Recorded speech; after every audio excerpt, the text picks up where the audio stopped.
Mettez-moi dans un lit, mettez-moi le truc en intraveineuse et juste vous me pompez directement tous les octets de cette vidéo directement dans les veines. Toute l'année 2024 en fait. Est-ce qu'on peut regarder ça ensemble les gens? Est-ce qu'on peut regarder ça? Est-ce qu'on peut passer un bon moment? Alors, si vous n'avez pas vu passer ça, il y a eu un plateau télé avec des féministes invités pour parler de Gérard Depardieu et des accusations.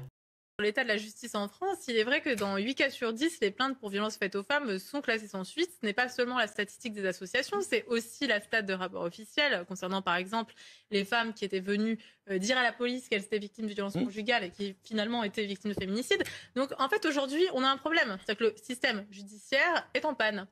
En panne. En panne, oui. Qu'est-ce que vous répondez à cela? C'est votre sentiment? En panne, pas vraiment. En tout Il cas, fonctionne lentement, mais il avance trop lentement. Comment vous expliquez les statistiques de classement? En tout cas, il y a une volonté affichée depuis des années, notamment de ce gouvernement et du ministre de la Justice, de placer la question des violences conjugales et des violences faites aux femmes parmi des priorités. Et les procureurs, quand on leur parle, ils nous le disent. Vous leur parlez aux procureurs? Absolument. Ah bon, dans quel cadre? Ils prioritarisent. Vous êtes juriste? Je ne suis pas juriste, je suis journaliste et je suis très... Ah, les journalistes parlent aux procureurs quotidiennement, d'accord. Je parle avec des magistrats et des policiers, oui, très souvent. Oui! La destruction! La destruction! Oh. Écoutez ce qu'elle sort. C'est parfait. La rhétorique est parfaite. Je ne suis pas juriste, je suis journaliste et je suis très souvent... les journalistes parlent aux procureurs quotidiennement, d'accord. Je parle avec des magistrats et des policiers, oui, très souvent. Plus que nous? Et qu'est-ce qu'ils vous disent? Et ils me disent que ils me disent que ce sont des dossiers qui sont traités très souvent en priorité. Comme celui de Darmanin, par exemple. Je vois pas quel rapport avec M. Darmanin, là, enfin... Ah non. Oh, c'est tellement bon. Il se fait enchaîner, ridiculiser. Si vous leur parlez, ils me disent que ce sont des dossiers qui sont traités très souvent en priorité. Comme celui de Darmanin, par exemple. Je vois pas quel rapport avec M. Darmanin, là, enfin... Ah non, il a pas été accusé d'agression sexuelle, quand même. Mais quel est le rapport avec Gérard Depardieu? Mais la difficulté... C'est de viol aussi. Des points communs. Je voudrais prendre l'exemple d'un humoriste, acteur, qui a récemment justement été rétrogradé au statut de témoin assisté dans sa propre affaire pour agression sexuelle. Il faut savoir quand même que cette personne-là, sa victime présumée, puisqu'on ne va pas risquer la diffamation, est allée le soir même de son agression, elle est allée le soir même faire constater ses blessures physiques. Donc légalement, la justice a reconnu qu'il y avait l'existence d'un stress post-traumatique, donc d'un traumatisme, et malgré le fait qu'elle a tout de suite été faire constater légalement des blessures qui étaient quand même des lésions anales, d'accord, et l'existence d'un choc post-traumatique reconnu par la justice, elle n'a pas réussi à faire condamner son agresseur. Moi, je voudrais quand même qu'on me parle d'un rapport sexuel consenti qui débouche sur des lésions anales et un stress post-traumatique. Ça, c'est un déni de justice. Quoi qu'en disent valeurs actuelles, l'extrême droite, etc., que les magistrats écoutent, valeurs actuelles qui feraient bien de changer de nom parce que les valeurs sont plus du tout actuelles, mais soit c'est un autre sujet. Mais quoi qu'il en soit, moi je voudrais qu'on me parle d'une sodomie consentie, qui va déboucher sur des lésions anales et un choc post-traumatique. Le risque derrière, si on pousse un petit peu... Quand t'es de droite ou d'extrême droite, qu'est-ce que tu veux faire face à cette rhétorique? Elle a tellement géré. Elle a tellement bougé le curseur. Elle a sorti les faits. Elles ont toutes sorti les faits. Les stats. Ok, attendez, peut-être qu'il faut un peu de contexte, parce que là, on s'est lancé direct dedans, mais là, on regarde une petite compilation des meilleurs moments de ce plateau. On parle de Depardieu, on parle aussi d'autres cas, mais globalement, ces féministes parlent du fait que la justice est complètement insuffisante aujourd'hui. Il y a un déni de justice absolu sur les violences sexistes et sexuelles qui touchent très disproportionnellement les femmes dans la société. Donc c'est vraiment un problème de patriarcat, c'est un problème qui touche vraiment spécifiquement les femmes bien plus. Et c'est lunaire, d'accord? Enfin, réécouter les statistiques. Sur l'état de la justice en France, il est vrai que dans 8 cas sur 10, les plaintes pour violences faites aux femmes sont classées sans... Dans 8 cas sur 10, les plaintes pour violences faites aux femmes sont classées sans suite. Et après, elle sort un exemple très concret de ce à quoi ça peut ressembler avec un viol qui n'est pas qualifié comme tel par la justice, où la plainte n'est même pas retenue. C'est un exemple. En fait, c'est juste, on a un exemple de la rhétorique que la gauche doit adopter tout le temps. Et en plus, j'adore leur attitude, j'adore Les répliques du tac au tac, j'adore le truc de un point commun entre Depardieu et Darmanin, je sais pas, accusés de viol. Oh, c'est bizarre, il y a des points communs. Et le petit rire après. Leur énergie est juste parfaite. Faut vraiment que j'ai leur nom. C'est quoi leur nom? Florence Mendez, comédienne, Violaine de Philippis, avocate, et Tiphaine D, artiste, d'accord. Ouais, de Philippis, l'avocate là qui parle tout le long, extrêmement basée. Dorénavant, il faut que la gauche vénère ces personnes, genre il faut que ces personnes soient mises en avant, il faut qu'elles soient invitées sur tous les plateaux. Désolé, mais la gauche manque tellement de bonne rhétorique dans les médias. Il y a certaines personnes qui le font extrêmement bien, hein, régulièrement, mais il y a tellement de problèmes rhétoriques constamment qu'on voit, qu'on analyse tout le temps sur ce stream, de la part de progressistes, de la part de féministes, de la part de... Il y a des trucs qui sont pas assez solides, et là on a un exemple de ce qu'il faut faire, quoi. C'est juste... Et vous voyez à quel point les droitards, vous voyez à quel point les mascus, vous avez quelqu'un du Front National, je crois, il est du Front National, le mec en face, un mec d'extrême droite, vous avez le présentateur, tous les hommes sur le plateau sont littéralement en train de défendre des takes d'extrême droite, le patriarcat, etc. Et ils ont l'air ridicules. Ils ont l'air complètement ridicules dans cette émission. Ils sont en train de nier en boucle la réalité des faits présentés par les féministes. Il faut se foutre de leur gueule en plus de les débunk. Exactement. Débunker ne suffit pas. Moi, j'adore ce truc de... On va pas juste se contenter de donner des faits, de débunker, et après, quand ils vont avoir un comportement, genre, littéralement être des démons en face, ces gens sont pas humains. Genre, comment tu peux entendre une femme te citer un cas d'une femme qui se fait violer de façon horrible et la justice s'en bat les couilles complètement, et ta réponse c'est de dire non, la justice fait son travail, laissons la justice faire son travail. Au bout d'un moment, il faut arrêter d'être poli avec eux, il faut arrêter d'être sympa avec eux, il faut se foutre de leur gueule, il faut les insulter, genre c'est super, il faut le faire. Et un choc post-traumatique. Le risque derrière, si on pousse un petit peu, les dérives qu'il pourrait y avoir, c'est une forme d'anti-judiciarisme. On ne se retrouve plus dans la justice, on n'a plus du tout confiance et on s'en distingue complètement, voire même un discours quelque peu complotiste avec l'idée que la justice jamais ne répondra aux violences. 0,6%. Il n'y a rien de complotiste, c'est dingue dans ce sont des chiffres. Non, mais le complotiste, ce que dire, je traduis à ma façon c'est de dire la justice n'avait pas son travail, en gros on ne punit pas. C'est pas complotiste de le dire. Je veux dire, je suis avocate, je suis des dossiers de violences faites aux femmes. J'ai un dossier qui va être plaidé l'an prochain pour viol collectif. Écoutez-moi bien, l'enquête d'environnement qui doit être terminée déjà depuis plusieurs mois, elle a même pas été commencée. Je veux dire, ils ont loupé le délai pour faire prélever les cheveux pour trouver la drogue. Et la justice fait son travail. Mais qui êtes-vous pour dire ça? Vous êtes avocat? Mais vous pensez que c'est volontaire ou pas? 0,6% des violeurs passent par la case prison. La justice ne fait pas son travail. La justice ne fait pas son travail. Les femmes victimes de violences, Monsieur Borrelli, ça veut entendre la partie. Victimes entre guillemets du système judiciaire que vous dénoncez. 0,6% des violeurs passent par la case prison. Ces violeurs s'en prennent à des femmes. Permettez que je puisse en caser une, merci. Ils ignorent complètement ce qu'elle dit. Ils ignorent, elle répète. Combien de fois elle répète la stat? 0,6%. Ils sont là genre, laissez-moi parler. Genre on va juste ignorer complètement tous les faits sur le truc et dire qu'on est complotiste si on remet en cause le fait que la justice fait son travail alors qu'on a exemple après exemple après exemple, stat après stat après stat qui le prouve. Le niveau de déni de réalité. Heureusement qu'elle coupe la parole. Heureusement qu'elle a coupé la parole de l'extrême droite sur ce plateau. Est-ce que vous allez dire, comme vous dites à chaque fois, c'est horrible. Cette femme est horrible. Elle a osé couper la parole à l'extrême droite. Que vous dénoncez. Victime de violence. Monsieur Borrelli, ça veut entendre la partie. Victime entre guillemets du système judiciaire que vous dénoncez. 0,6% des violeurs passent par la case prison. Ces violeurs s'en prennent à des femmes. Permettez que je puisse en caser une, merci. Allez, monsieur Borrelli, allez-y. Il faut préciser que la profession de magistrat d'abord est une profession très féminisée.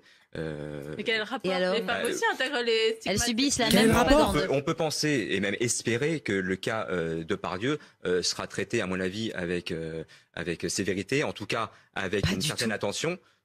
Compte tenu de sa notoriété, et je voudrais ajouter, puisque ça a été évoqué par Rachel, moi je crois aussi que cette tribune, notamment la contre-tribune évidemment, c'est l'illustration d'une dérive du mouvement MeToo. Le mouvement MeToo a été un formidable On fera le point d'ailleurs dans un instant aux États-Unis. A été un formidable mouvement de libération de la parole de la femme, de dénonciation. Des femmes, il n'y a pas la femme, c'est comme l'arabe, ça n'existe pas. Des violences. Oui. Oh non, le coupage de parole, basé. Termine-le, défonce-le. J'ai besoin de cette énergie pendant tout 2024. Tous les plateaux, je veux que tous les progressistes sur tous les plateaux se comportent comme ça toute l'année 2024, ok? Il nous faut cette énergie fois 100 sur tous les plateaux. C'est juste parfait. On les démasque, ils ont l'air complètement dans le déni, ils ont l'air d'être complètement débiles et de rien répondre aux stats et aux faits. Et on les laisse pas faire des longs tunnels, des longs monologues de bullshit, de sophismes, d'excuses, de changements de sujet, de propos qui n'ont aucun sens. On les laisse pas, on les coupe, on leur dit mais qu'est-ce que vous racontez? On vient de vous donner une stat, vous mentez. C'est ça qu'on veut. Enfin des gens font ça, bordel, enfin. Oh là là là là là là. Imagine si Mathilde Panot face à Marion Maréchal avait eu cette énergie-là, quoi. Ah. Faites aux Non, on va pas, ok, on reparle pas de ça, on reste dans le moment, C'est pas fini, on est qu'à la moitié, vous allez voir, c'est banger jusqu'à la fin. femmes. On fera le point d'ailleurs dans un instant aux États-Unis. A été un formidable mouvement de libération de la parole de la femme, de dénonciation. Des femmes, il n'y a pas la femme, c'est comme l'arabe, ça n'existe pas. Des violences faites aux femmes. Malheureusement, c'est un mouvement qui a été piraté par une minorité de néo-féministes sectaires et revanchardes. Une minorité mais revanchardes de quoi? Moi, vous permettez que je termine mon propos? Je suis la première à appeler les hommes à rejoindre notre combat. Il y en a d'ailleurs, il y en a beaucoup. Je suis la première à appeler les hommes à rejoindre notre combat. Il faut que ces femmes soient juste la gauche, en fait. Il faut que la gauche mette en avant ces gens, genre... Il a essayé de dire, vous voulez opposer, vous êtes anti-homme, blablabla. Elle répond juste, non, j'invite tous les hommes à rejoindre la lutte pour un monde meilleur. J'invite tous les hommes à être féministes. Merci, bordel, merci. Merci pour cette take. Je suis la première à appeler les hommes à rejoindre notre combat. Il y en a d'ailleurs, il y en a beaucoup sur les signataires, il y en a. Oui, bien sûr, il y en a. C'est un mouvement qui a été piraté. C'est un mouvement qui a été piraté. Ce mouvement n'a pas été piraté. Ça fait tellement de bien d'entendre des féministes basées au lieu des débiles sur Twitter qui disent si t'es un homme, tu peux pas être féministe. Oh, vous vous rendez pas compte à quel point je revis de voir des progressistes avec une bonne rhétorique, quoi. Merci. Allègrement, qui piétine allègrement la présomption d'innocence. Pas du tout. À nouveau dans cette contre-tribune. Pas du tout, ferme ta gueule. Et qui veut même instaurer on a un complotiste sur plateau. Oh là là là là là là, c'est balle après balle, ça s'arrête pas. Avec le petit regard, le petit sourire, le petit regard complice, c'est juste parfait. Les gens, je veux 1 million de vues sur ces extraits, partagez-les, qu'est-ce que vous faites là? Let's go. Tribune, il suffit de la lire, et qui veut même instaurer on a un une sorte de pensée langagière et comportementale dans les rapports entre les hommes et les femmes. Et ça, c'est très dangereux. J'ai une question. Juste revenir sur la présomption d'innocence qui était mentionnée tout à l'heure. Gérard Depardieu bénéficie de la présomption d'innocence. Il en bénéficie là où il doit en bénéficier, c'est-à-dire dans un tribunal. Moi, j'ai choisi de croire les victimes. Voilà. J'ai choisi de ne pas partir du principe qu'une victime ment, parce qu'en tant que femme, en tant que victime de viol, je sais ce que c'est de devoir aller porter plainte et c'est un acte qui est extrêmement difficile. Et quand on parle de cette présomption d'innocence qui est bafouée, c'est absolument faux. Voilà, on choisit simplement de croire les victimes et la présomption d'innocence est une notion juridique qui doit être respectée. Ça, je suis complètement d'accord, je dirai jamais le contraire, mais dans un tribunal. Voilà. Moi, mon choix, c'est de soutenir les victimes. On parle parfois de djihadisme et d'atmosphère. Est-ce qu'il y a aussi dans ce secteur-là la problématique qui fait que quand on va parler djihadisme d'atmosphère. Oh, what the fuck? What? Quoi? Mais quel est le putain de rapport? Qu'est-ce que c'est que ce truc? Djihadisme et l'atmosphère. Est-ce qu'il y a aussi dans ce secteur-là la problématique qui fait que quand on va parler de quelqu'un comme Gérard Depardieu avec ses outrances qui étaient assumées ou non et qui reviennent au premier jour et que cette personne-là est mise en cause par des accusations beaucoup plus graves que ces outrances verbales. Est-ce qu'il n'y a pas une porosité, là aussi, je vous pose la question, qui trouble le débat? Est-ce qu'on ne devrait pas tous s'interdire d'en parler et laisser justement la justice faire la justice de son côté et s'empêcher de parler? Alors que dans le même temps, il y a besoin... la justice de son côté ne fait pas son travail. Elle le fait à son rythme, j'imagine. Enfin, je l'espère en tout cas. Elle ne le fait pas. 0,6% des agresseurs sont condamnés. 0,6%. Donc quand on aura une justice, on arrêtera de faire ce qu'on peut sur les réseaux sociaux. Pour l'instant, il n'y a pas de justice pour les femmes. En quelle langue il faut vous le dire? Il s'agit de... Get wrecked! Ça dégage! Tous les droitards en PLS, tous les masculins en PLS, c'est finito, vous êtes finito. Vous vous faites défoncer rhétoriquement à chaque fois que vous êtes face à des gens qui connaissent un sujet, qui sont un minimum compétents rhétoriquement. C'est incroyable. C'est tellement bon. Ils divisent d'abord parce que il s'agit de Gérard Depardieu, qui est le plus grand acteur en France. Mais non, pas du tout. Ensuite, elle divise parce que Emmanuel Macron y a mis son grain de sel et qu'évidemment l'affaire est devenue politique. Elle divise aussi parce que cette affaire est en cours d'instrumentalisation, des deux côtés d'ailleurs, idéologique. J'ai entendu tout à l'heure des propos hallucinants sur la présomption d'innocence. J'adore les petits. Non. Pas du tout. Non, non. En plein milieu de ces phrases, c'est du génie. C'est du pur génie. Oh, c'est juste... Les gens, c'est littéralement... Pour moi, c'est hyper cathartique. 2 ans que je passe à analyser la rhétorique de la gauche face à la droite sur les plateaux. Et des exemples d'une rhétorique aussi bonne, on en a genre jamais. Ce qui peut changer, d'accord? Et ce qui va changer. On va le faire changer. Ces gens-là doivent être sur tous les plateaux. Si, parce que cette affaire est en cours d'instrumentalisation, des deux côtés d'ailleurs, idéologique. J'ai entendu tout à l'heure des propos hallucinants sur la présomption d'innocence. La présomption d'innocence, ça n'est pas un principe relatif qu'on pourrait respecter ici ou là. Non, elle n'a pas dit ça. C'est tout à fait ce que j'ai compris. Non, elle a dit que c'était une notion juridique. Ça me rassure, ça veut dire que vous ne comprenez rien. Toute votre argumentation. Et à la lecture de la contre-tribune, M. Depardieu est qualifié de bourreau. Où est la présomption d'innocence? Ah, ça me rassure, en fait, vous comprenez rien, vous êtes complètement débile, en fait. Mec, juste au point où on en est, juste quitte le plateau, genre rentre chez toi, parce que le mec se fait humilier à chaque prise de parole qu'il essaye de faire. Il se fait ridiculiser, genre au bout d'un moment, arrête, enfin, comprends que t'es en train de perdre. Tu t'enfonces, genre, arrête, s'il te plaît. Légendaires, elles sont légendaires. Monsieur Depardieu est qualifié de bourreau. Où est la présomption d'innocence dans le choix de ce mot? Alors, vous ne m'avez pas écouté ou alors juste vous n'avez vraiment rien compris. Je répète, Monsieur Depardieu est qualifié de bourreau. D'accord. Où est la présomption d'innocence? Je viens de dire que la présomption d'innocence s'appliquait dans les tribunaux et que par ailleurs, elle devait être mise en balance avec des actes d'enquête qui n'existent pas dans la plupart des dossiers. Elle n'a pas à être mettre en balance. Si, puisque, alors, d'accord. Il y a aussi une présomption d'innocence des victimes, en fait. Dans le droit, je vais vous l'apprendre. Chaque citoyen à votre sauce, on a bien compris. Non, chaque citoyen et chaque citoyenne a le droit, en droit pénal, votre idéologie avoir une enquête digne de ce nom, d'accord? Aujourd'hui, bah non, vous l'avez pas compris. Mais écoutez, visiblement, vous ne comprenez rien, donc je sais pas pourquoi je vous parle. C'est catastrophique. C'est ça qui est triste, en fait. En fait, comment parler à des murs? Comment aujourd'hui vous estimez? Yes, Queen, yes. Oh. Tout le long.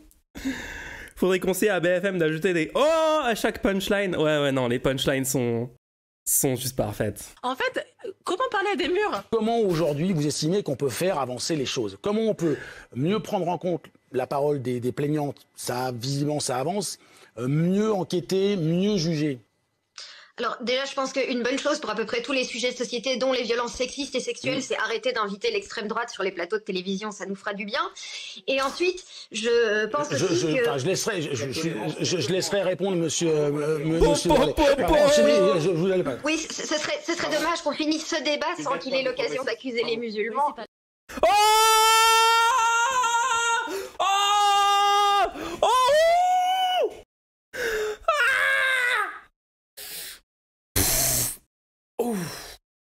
Allez, c'est bon. Retourne dans ta grotte, rentre chez toi, casse-toi du plateau. J'ai besoin de le revoir. En fait, j'ai juste besoin de le revoir. J'ai besoin qu'on me l'injecte directement en intraveineuse toute l'année 2024, en fait. Mettez-moi dans un lit, mettez-moi le truc en intraveineuse et juste vous me pompez directement tous les octets de cette vidéo directement dans les veines. Et ça va le faire. Ok? C'est mieux que de l'héroïne. Pour l'état de la justice en France, il est vrai que dans 8 cas sur 10, les plaintes pour violences faites aux femmes sont classées sans suite. Ce n'est pas seulement la statistique des associations, c'est aussi la stat de rapports officiels concernant par exemple les femmes qui étaient venues dire à la police qu'elles étaient victimes de violences conjugales et qui finalement étaient victimes de féminicide. Donc en fait aujourd'hui, on a un problème, c'est que le système judiciaire est en panne. En panne. En panne, oui. Qu'est-ce que vous répondez à cela? C'est votre sentiment? En panne, pas vraiment. En tout cas, fonctionnement. Les féministes prouvent que le système judiciaire est en panne et complètement insuffisant pour traiter les VSS faites aux femmes. Réponse de l'extrême droite, non. Statistique 1, statistique 2, statistique 3, exemple 1, exemple 2, exemple 3.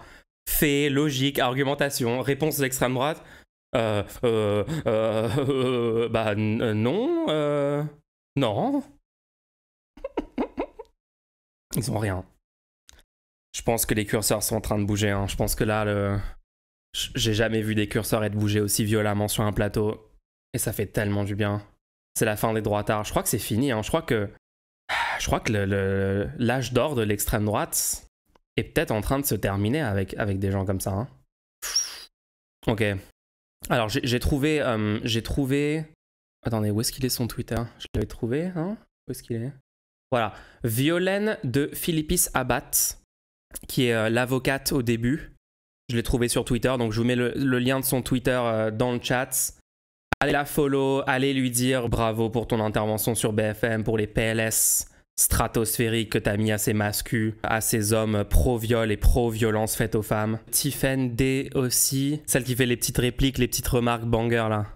Autrice, comédienne, youtubeuse, formatrice féministe, enfantiste, antispéciste, créatrice de la féminine universelle cet hiver au Café de la Gare. En tout cas, bravo. Hein. Bravo à vous trois. J'ai pas trouvé le Twitter de Florence Mendes, du coup. Je sais pas si elle est sur Twitter. L'humoriste qui était dans l'appel à distance, là. Qui a sorti, oui, il faudrait quand même pas terminer le plateau sans que l'extrême droite puisse accuser les musulmans. Mais non, ça fait trop plaisir. Je voulais juste vous montrer ça, pour qu'on se mette bien. Sur Facebook, je l'ai, Florence Mendes. Ah, vas-y, mets son lien alors. Suivez plutôt son Insta, elle est pas très active sur Twitter à cause du harcèlement. Ah ok, merci LG de mettre les liens Insta, merci beaucoup. C'est ça le truc, ils ne comprennent rien, ils ne veulent rien, que rien change. Dès qu'une partie de la population s'organise pour se défendre des oppressions qu'elles subissent, des réactionnaires et d'autres fachos sont en panique. Ouais, c'est incroyable leur attitude. Hein.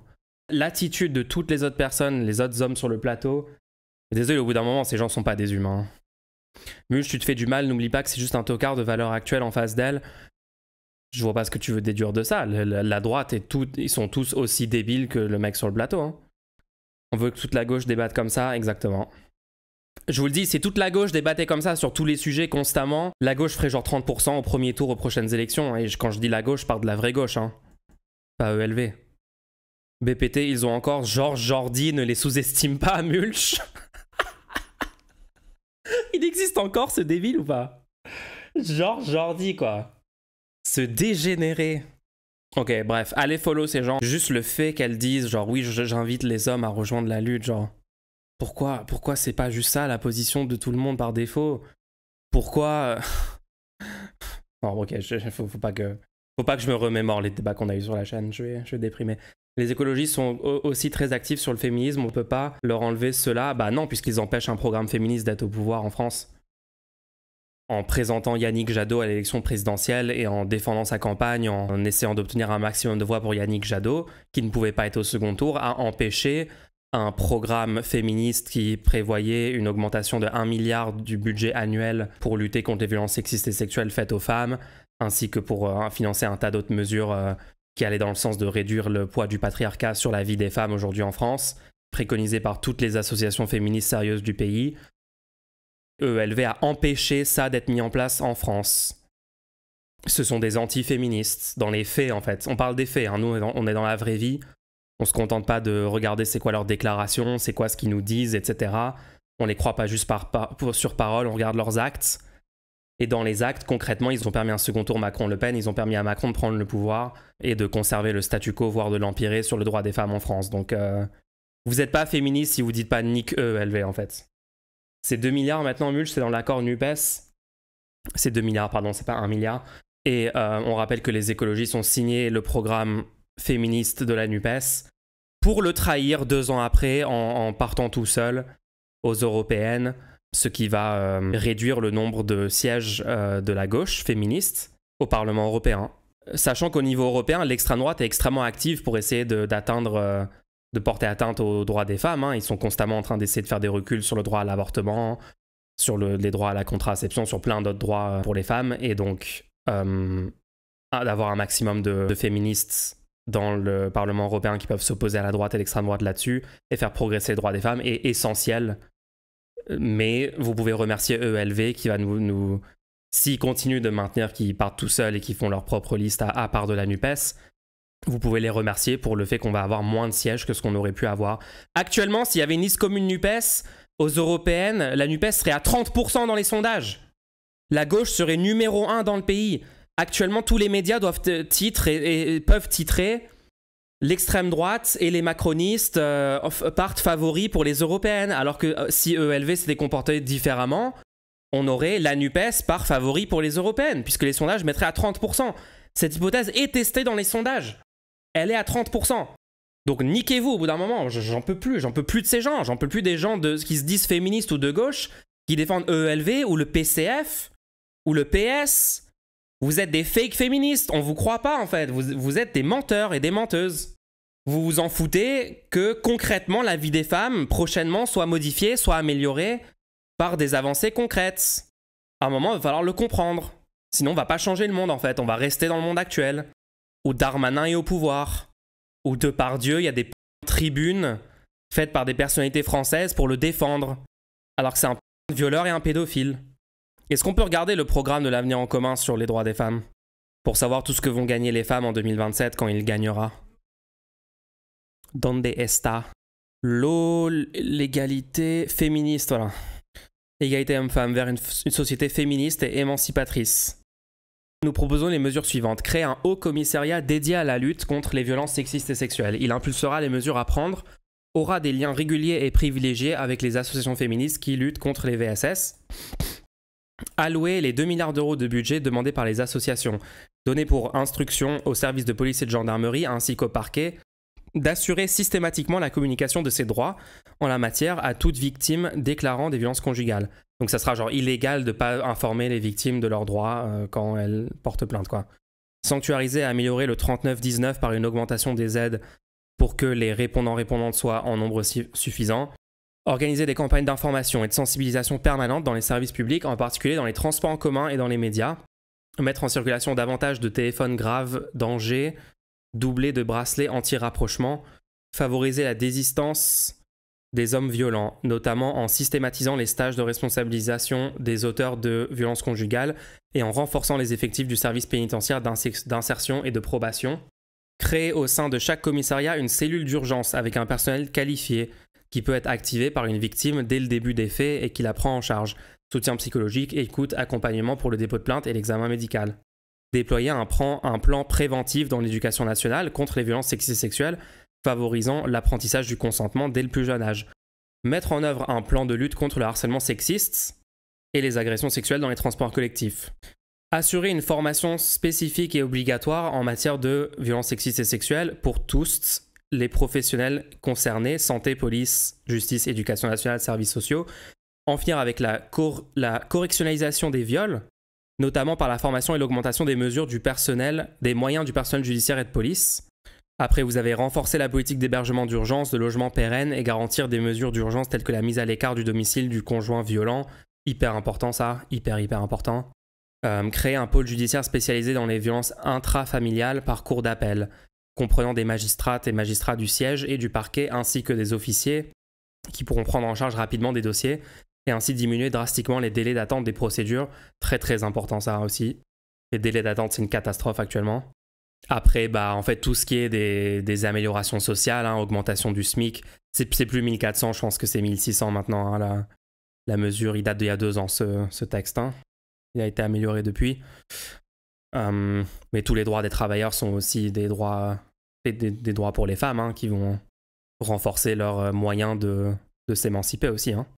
Donc lutter contre la précarité, c'est très important. Par exemple, énormément de mères qui élèvent leurs enfants tout seuls touchent le RSA. Donc si tu passes le RSA de 500 € à 1400 €, je sais plus c'est quoi que propose LFI et la NUPES actuellement. Mais si tu fais ça, tu améliores beaucoup leur vie et leurs moyens et leur bien-être et tout, quoi. Si EELV rejoint la NUPES, ça permettra à la gauche unie d'arriver en tête, de défendre un vrai programme et d'apparaître crédible pour les prochaines échéances. Allez cancel EELV jusqu'au moment où tant qu'ils font pas ça, il faut qu'ils soient complètement cancel. Il faut que leur crédibilité soit 0. Et chaque personne qui dit du bien de ce parti, il faut immédiatement répliquer. Arrêter de défendre un parti qui nuit aux femmes, qui nuit aux personnes non blanches, qui nuit au prolétariat, qui nuit à toutes les choses qu'ils prétendent défendre. Compare avec un programme de droitard sur le sujet pour rigoler, ça va se lire en une seconde. Non, leur programme, c'est juste faire souffrir un maximum de femmes, parce qu'ils sont pro-souffrance des femmes, ils sont pro-patriarcat à la droite. C'est pas des humains, ce sont des démons. Après, il y a encore plein d'autres choses. Hein. Mettre en œuvre une politique résolue de féminisation des titres et des textes officiels. Supprimer la catégorisation masculin-féminin dans tous les documents officiels. Tellement basé. Garantir que le gouvernement soit paritaire, y compris que les ministères régaliens ne soient pas réservés aux hommes. Ce qui est... c'est pas officiellement le cas dans la loi, mais dans les faits, voilà quoi. Imposer la parité entre les femmes et les hommes dans les institutions politiques, administratives, économiques, syndicales et associatives. C'est tellement d'avancées qu'on pourrait avoir, les gens. C'est tellement d'avancées qu'on pourrait avoir maintenant, là. Donner une formation spécifique conséquente à l'approche genrée aux enseignants, enseignantes, aux travailleuses, travailleurs sociaux, etc., etc. Soutenir les recherches sur les pratiques pédagogiques et développer une culture et une pédagogie de l'égalité. Lutter contre les représentations discriminantes des femmes dans les industries culturelles et créatives, ainsi que dans la publicité, notamment en conditionnant les aides publiques au respect de critères antipatriarcaux. Garantir l'égalité entre le sport féminin et masculin, y compris en matière de diffusion à la télévision. Faire respecter par toute l'administration fiscale et bancaire le souhait d'une femme mariée qui refuse d'être identifiée par le nom de famille de son conjoint. Aménager les espaces publics pour favoriser et protéger la présence des femmes à toute heure de la journée, notamment en menant systématiquement des études d'impact genrées pour toute opération d'aménagement public. Enfin, pour la 6ème République, nous garantirons la mise en place d'une assemblée constituante strictement paritaire. Nous inscrirons là dans la Constitution l'égalité de conditions entre les femmes et les hommes dans les institutions politiques, publiques, administratives, économiques, syndicales et associatives. À l'échelle internationale, nous adopterons une diplomatie féministe en augmentant les financements internationaux pour les droits des femmes et en poussant l'adoption de la clause de la législation la plus favorisée en Europe. L'égalité conditionnera la participation de la France à telle ou telle action d'aide ou de coopération. On aurait pu avoir tout ça en 2017, on aurait pu avoir tout ça en 2022. Et heureusement qu'on va sortir les doigts du cul et qu'on va l'avoir en 2027 parce qu'on va faire le travail pour, ok? Allez.